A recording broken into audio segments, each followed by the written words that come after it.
हाथों में साधारण सा झोला लिए एसडीएम रिया मेहता भेष बदलकर बिना किसी सिक्योरिटी और तामझाम के शहर के व्यस्त बाजार की ओर जा रही थी।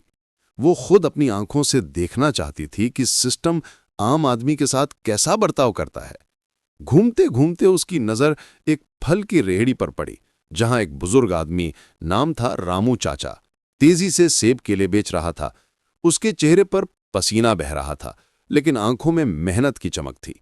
रिया रेहड़ी के पास रुक गई और बोली, चाचा 2 किलो सेब देना। रामू चाचा ने मुस्कुराते हुए कहा, हाँ बेटी, ताजे हैं, मीठे खाएंगी या खट्टे? रिया की आंखों में शरारत चमकी, बोली, मीठे ही, लेकिन जल्दी बनाना। रामू चाचा ने झटपट सेब तौले और थैले में डाले। तभी बाजार में शोर मचा। 2 जीपों में 4 पुलिस वाले और एक घमंडी इंस्पेक्टर करणवीर सिंह सवार होकर आए। उनकी जीप ठीक रेहड़ी के सामने रुकी। करणवीर अपनी मूंछों पर ताव देते हुए उतरा और रामू चाचा को घूर कर बोला, अरे रामू, फिर यहीं रेहड़ी लगा दी? कितनी बार कहा कि फुटपाथ पर धंधा नहीं चलेगा, सुधरेगा नहीं तू? रामू चाचा का चेहरा मुरझा गया। हाथ जोड़कर बोले, साहब, गरीब आदमी हूं, पोते पोतियों को पालना है, बस थोड़ा कोना ही तो लिया है, किसी को तकलीफ नहीं। इंस्पेक्टर जोर से हंसा, तकलीफ हमें बताएगा, और इस हफ्ते का हिस्सा कहाँ है? धंधा जोरदार चल रहा है लगता है।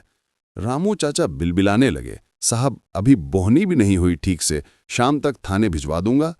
करणवीर की आंखें लाल हो गईं। शाम तक? हमें बेवकूफ समझाया है? रामू कुछ कहता, इससे पहले कांस्टेबल शर्मा ने आगे बढ़कर रेहड़ी पर रखे फलों की टोकरी उलट दी। सेब केले सड़क पर बिखर गए। फिर इंस्पेक्टर ने लात मारकर रेहड़ी पलट दी। पूरी रेहड़ी उलट गई, फल गंदे पानी में लथपथ हो गए। रामू चाचा की दिन भर की कमाई, उसके पोते की स्कूल फीस का सपना, सब बिखर गया। वो जमीन पर बैठकर रोने लगा। ये देख रिया का खून खौल उठा। वो आगे बढ़ी और सख्त आवाज में बोली, ये क्या गुंडागर्दी है? एक गरीब की रोजी पर लात मारने में शर्म नहीं आती? इंस्पेक्टर करणवीर चौंक कर मुड़ा। रिया को साधारण सलवार सूट में देखकर हंसा, ओहो, समाज सेविका आ गईं। तुम कौन हो? रिश्तेदार हो तो चले जाओ, वरना। कांस्टेबल शर्मा ने मजाक उड़ाया, लगता है मैडम नहीं है शहर में, इन्हें नहीं पता करणवीर साहब कौन है। रिया गहरी सांस लेकर बोली, मैं इस देश की नागरिक हूं। किस कानून ने आपको हक दिया कि किसी की मेहनत बर्बाद करें? ये जुल्म है। जुल्म शब्द सुनकर करणवीर का पारा चढ़ गया।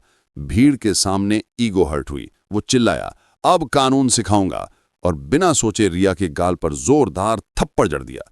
आवाज गूंजी, रिया के गाल पर लाल निशान उभरे।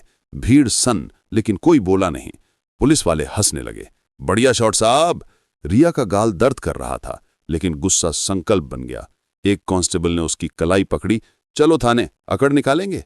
रिया को घसीटकर जीप में बिठाया गया। वो चुप रही, सोचती रही, अगर अभी पहचान बताई तो सब डरेंगे, माफी मांगेंगे, लेकिन आम आदमी का क्या? हजारों जो रोज ऐसे सताए जाते हैं। नहीं, सिस्टम की सच्चाई देखूंगी आखिर तक। थाने पहुंचकर उसे लॉकअप में डाल दिया गया।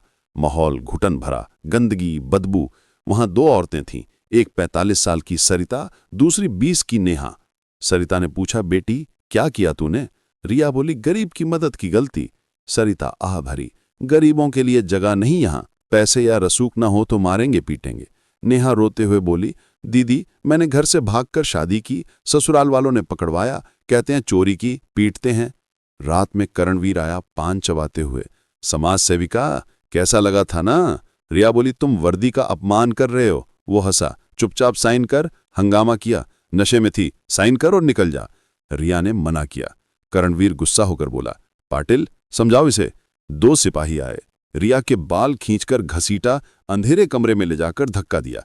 करणवीर के हाथ में बेल्ट थी, साइन करेगी या? रिया बोली, मारो, लेकिन हिसाब देना पड़ेगा। वो बेल्ट उठाने ही वाला था कि बाहर से आवाज आई, एसपी रैंक का अफसर आया। ये क्या तमाशा, औरत पर हाथ?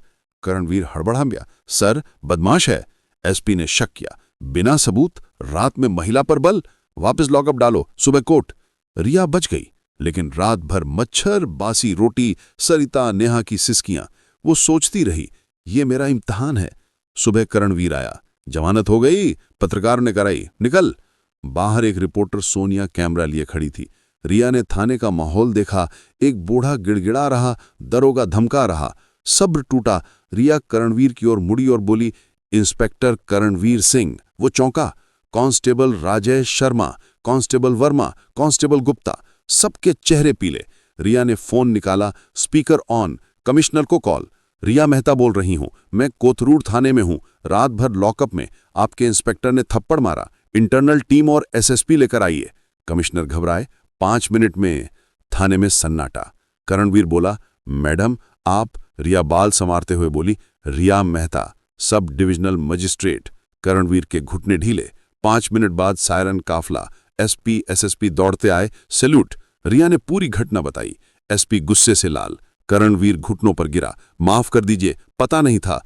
रिया गर्जी, यही समस्या है, आम औरत समझकर पीटा। अगर मैं एसडीएम ना होती तो? लॉकअप की ओर इशारा। सारिता और नेहा को रिहा करें। रिया ने आदेश दिया, करणवीर, शर्मा और साथी सस्पेंड। एफआईआर, हम पर हाथ, गैर कानूनी हिरासत, धमकी। रामू चाचा का नुकसान उनकी सैलरी से। करणवीर रोया, मेरे बच्चे। रिया बोली, रामू चाचा के पोते का ख्याल नहीं आया? बाहर मीडिया, भीड़, रामू चाचा रोते हुए। रिया ने हाथ पकड़े, माफी मांगनी चाहिए मुझे। नया ठेला, लाइसेंस, कोई हफ्ता नहीं। मीडिया से ये शर्मनाक, लेकिन शुरुआत। कानून सबके लिए बराबर। पुलिस जनता की रक्षक बनेगी, नहीं तो सजा। रिया चली गई, लेकिन शहर में बदलाव की लहर दौड़ गई। सिस्टम की गंदगी साफ होने की पहली किरण थी।